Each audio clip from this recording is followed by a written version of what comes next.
Welcome back, friends, to the Hour of Power. I have some friends to show you. This is my frog prince and my frog princess. Can you guess what fairy tale I'm going to read to you today?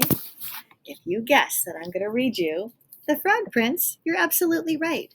I have this story version of The Frog Prince. I also have another classic version of The Frog Prince that will be in read alouds. And then I have a twisted version of The Frog Prince that will also be in read alouds. Check all of those out. The Frog Prince.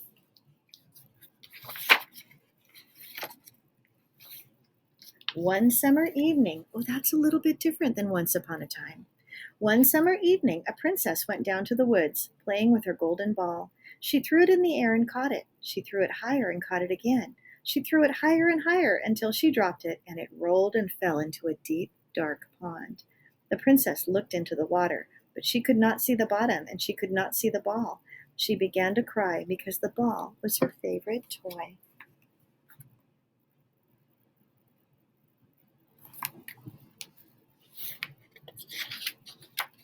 While she was crying, a frog plucked its head out of the water and said, "What's the matter, my honey, my heart? Why do you weep, my own darling?" Then the princess, still crying, told the frog how she lost her ball. I will bring back your ball," the frog said, "but only if you promise to love me, and let me be with you, and let me eat from your golden plate, and sleep on your pillow." So the princess promised, because the frog was just a frog, she thought.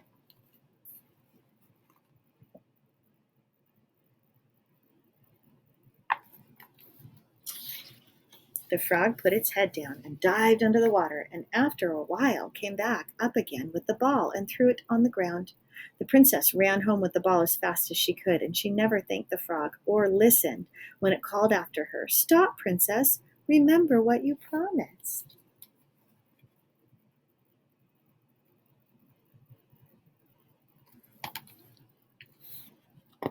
Now the princess knew. Oopsie, I skipped a page accidentally. The next evening, as the princess sat down to dinner, she heard something coming up on the marble staircase, and something tapped, tip tap, low down at the door. Then a voice said, "Open the door, my honey, my heart. Open the door, my own darling. Remember the promise you made in the woods. Remember your promise to love me."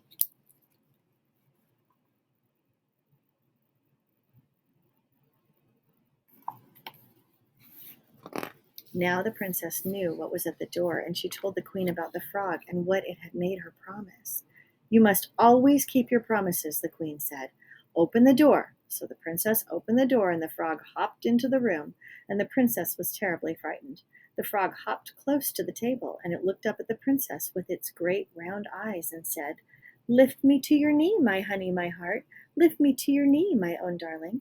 Remember the promise you made in the woods. Remember your promise to love me."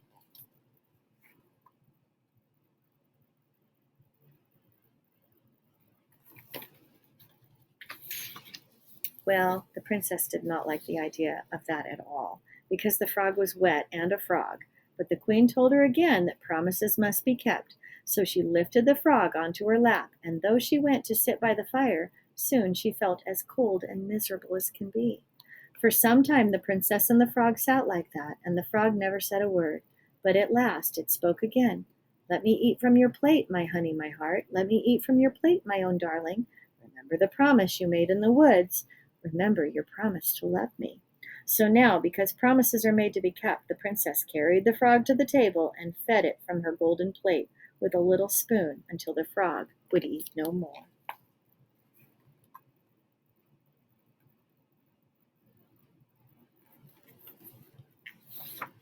Now the frog spoke again in its queer, croaky voice, and what it said made the princess shiver. "Take me to bed, my honey, my heart. Take me to bed, my own darling. Remember the promise you made in the woods. Remember your promise to love me." And the princess shivered because the frog was a cold, wet thing. But she took it in her hand, and she took it up to bed, and all night it lay beside her on her royal pillow. I don't think I would want a frog in my bed.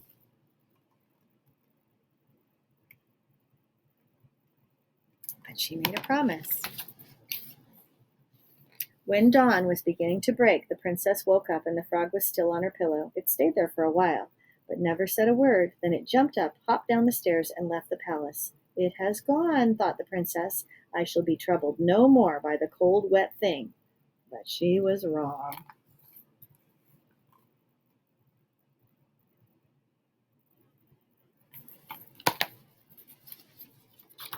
That night the frog came again. The princess heard it coming up the marble staircase as it tapped, tip-tap, low down on the door. It sat on her lap and ate from her golden plate and slept all night in her royal pillow. And in the morning, when the princess woke, the frog was already leaving. He's a pretty sort of thing, she thought, though he is only a frog. Now he will trouble me no more. But she was wrong.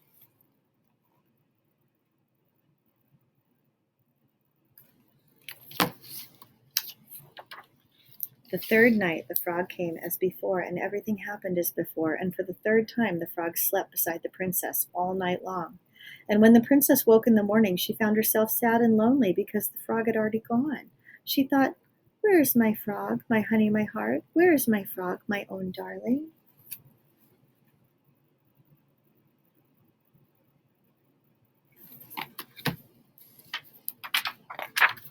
Just then a voice spoke from the head of the bed, not the queer croaking voice of a frog, but another quite different voice.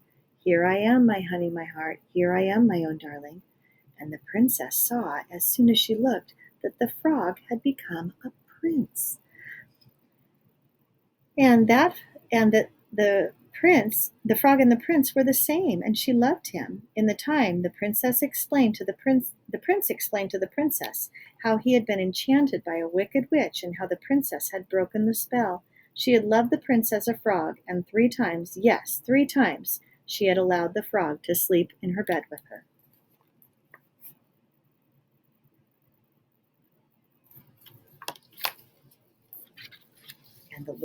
And a little more time passed, and the prince and the princess were married, and as in all the best deep, dark, and royal stories, they lived happily ever after. Okay, so I have another version about the frog princess that I'm going to read to you in read alouds, and also one called The Other Frog Prince, that's from The Stinky Cheese Man and Other Fairly Stupid Tales. So it's a twisted fairy tale. I'll see you next time, friends.